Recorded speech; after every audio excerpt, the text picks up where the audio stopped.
Chapter number 23, Focus. I love being focused, and it's my guess that you do too. That alert, clear-headed feeling where you're catching things on the fly and making good decisions quickly is exciting. Even now, in my 60s, being focused makes me feel like a kid. Present-time consciousness, passion, and confidence are all first cousins of focus, which turns work into a game.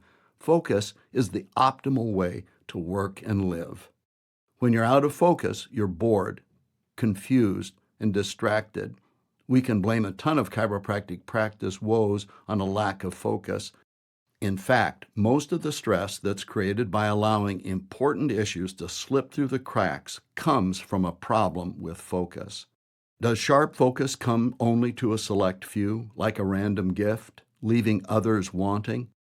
Is the intense attention to important issues that is the hallmark of focus the accident of genetics, dumb luck, or the result of a series of conscious decisions and actions? We can all learn how to keep our focus through trials and avoid boredom and distraction. 25 plus years of coaching experience tells me that when we are in control of our thoughts, we can learn how to enjoy more and be more successful. Most doctors who have learned to focus their attention and energies have a couple tricks up their sleeves that keep them focused. Here are a few of mine. Number 1, have vision, goals, and actions. Focus springs naturally and effortlessly from a clear vision, specific goals, and effective action. I ask my consulting clients to visualize what they want and tell me what it looks like.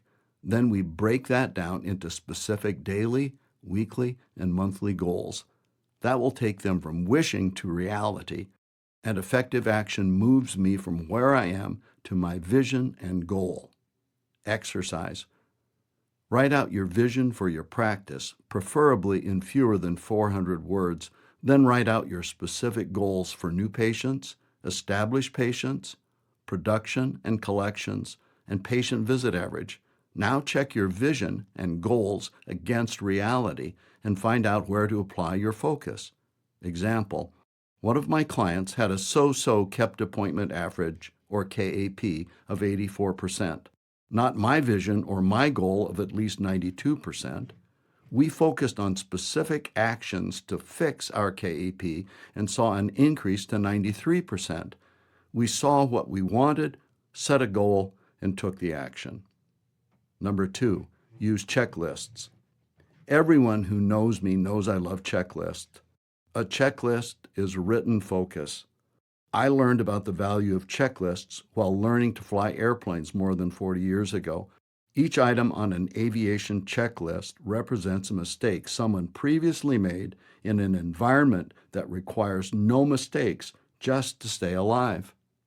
You can map out the best procedures for the practice that you envision and put them in a checklist so that you can hit your goals. Example, it's been brought to your attention that patients aren't being greeted the way you want at the front desk.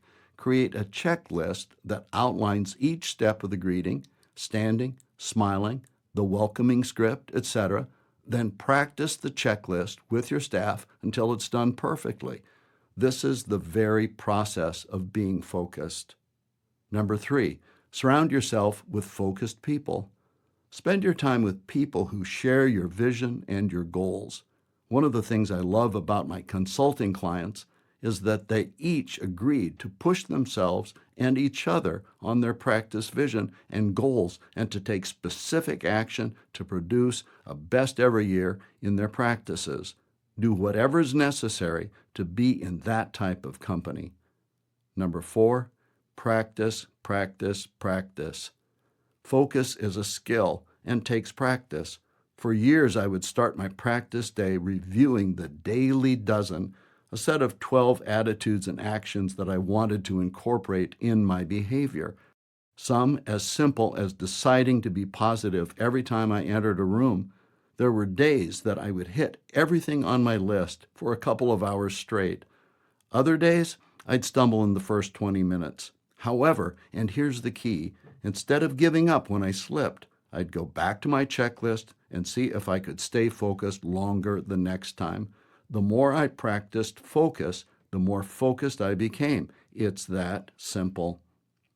Another discipline that's been worth its weight in gold is the conscious decision to leave my problems outside on the azalea by the back door. When I enter the clinic, it's my focused desire and disciplined choice to make my practice a refuge, not only for the patients and the staff, but also for me.